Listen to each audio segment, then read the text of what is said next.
Good evening. So we continue the overview of the Bodhisattva Karyavatara, the texts from Arya Shantideva.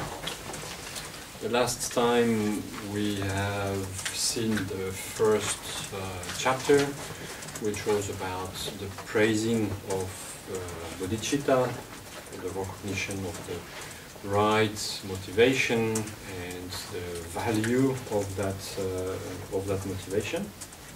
So we have seen the core motivation of the Mahayana path and the value, the benefit of the dedication of oneself for the sake of the others, dedication of oneself for entering into the practice and developing one's own mind with the aim of benefiting as many beings as possible.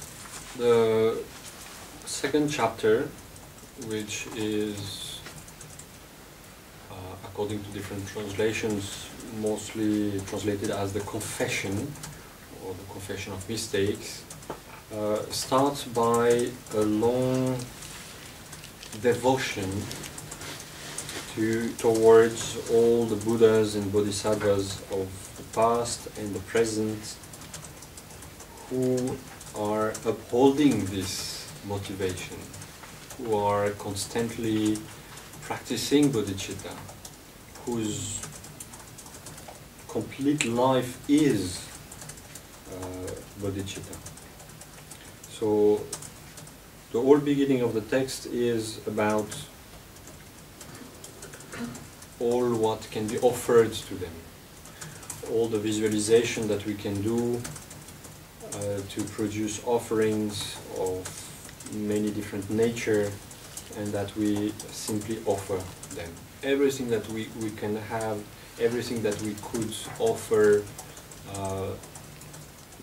anyhow is nothing compared to the value of those who have actualized bodhicitta. So everything is offered mentally to them. The capacity of offering mentally numerous type of offerings to all the Buddhas and Bodhisattvas is maybe sometimes a little bit neglected in the practice, and we do that a little bit quickly, but it has very beneficial results, especially of course in terms of merit accumulation. So it is very important when you do the offerings, whatever practice you do, when you reach the point of making them offerings, to create mentally an extensive amount of offering. Right?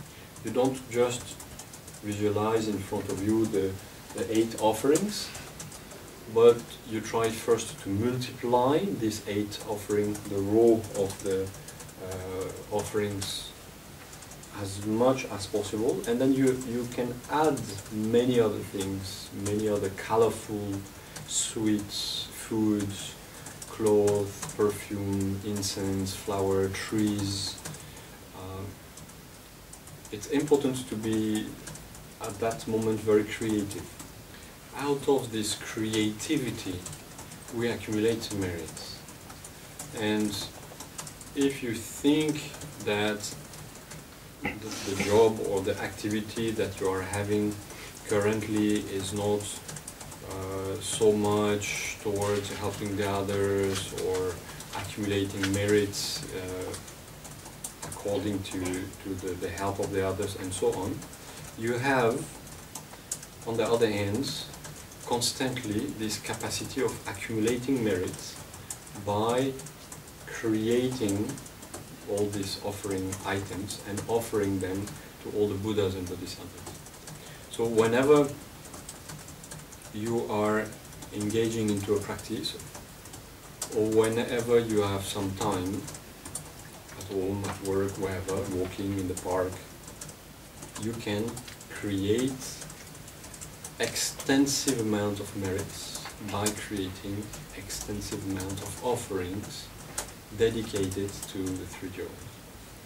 It's good to have the motivation of progressively developing bodhicitta and making offerings to all the Buddhas and Bodhisattvas. But if you combine this motivation with an actual creation of all what you could offer, you potentialize the merit accumulation. You increase your accumulation of merits. So remember many times about this incredible capability of accumulating merits, and open in your own minds this capacity of creation, right?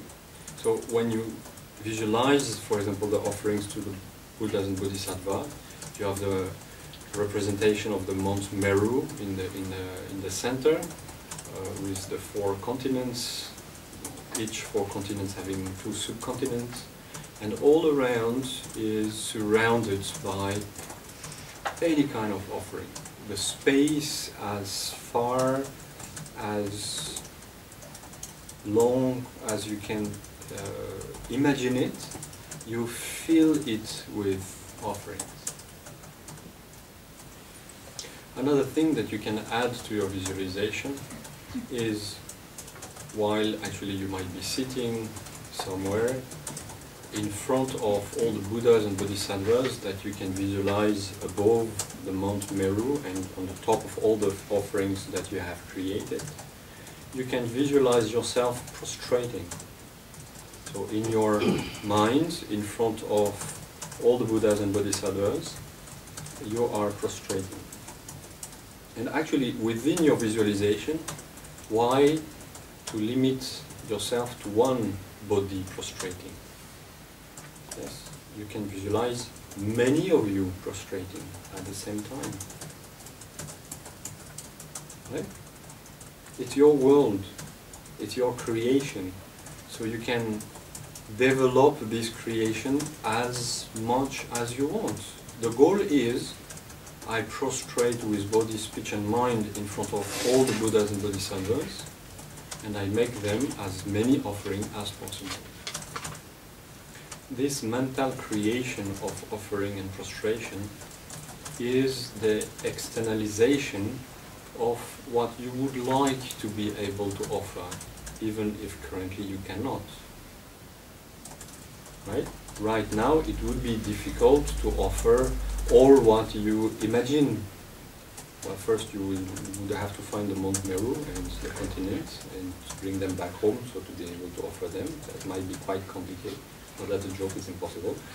So, first of all, within your field of mental creation, you have a lot of valuable things which you could not physically offer.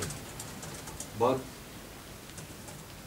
in one way, it does not matter that it is physical or mental, because, as we have often said and discussed about, everything is already a kind of mental projection.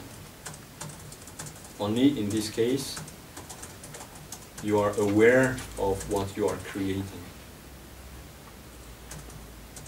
And through our thoughts, we are generating karma.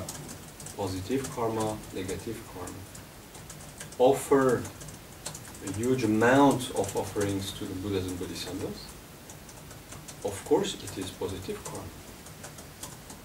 Offer all that for the benefit of all sentient beings, it becomes merits. So even if you are alone in the middle of Tivoli, sitting, you can accumulate extensive amount of merits, which in return will benefit your practice. So why to deprive ourselves of this extraordinary possibility by forgetting or by not remembering or by not taking in consideration this possibility? The second effect of this extensive offerings is to create a certain state of happiness. When you do all these extensive offerings, you create, you accumulate, you expand, you prostrate in front of all the Buddhas and Bodhisattvas that you can visualize. Which kind of state of mind does it give? You're not sad to offer all this. Right?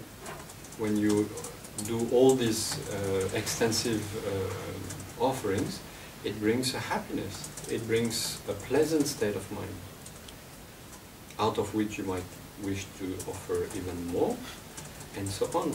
So it's all benefit to enter into this kind of mental offering.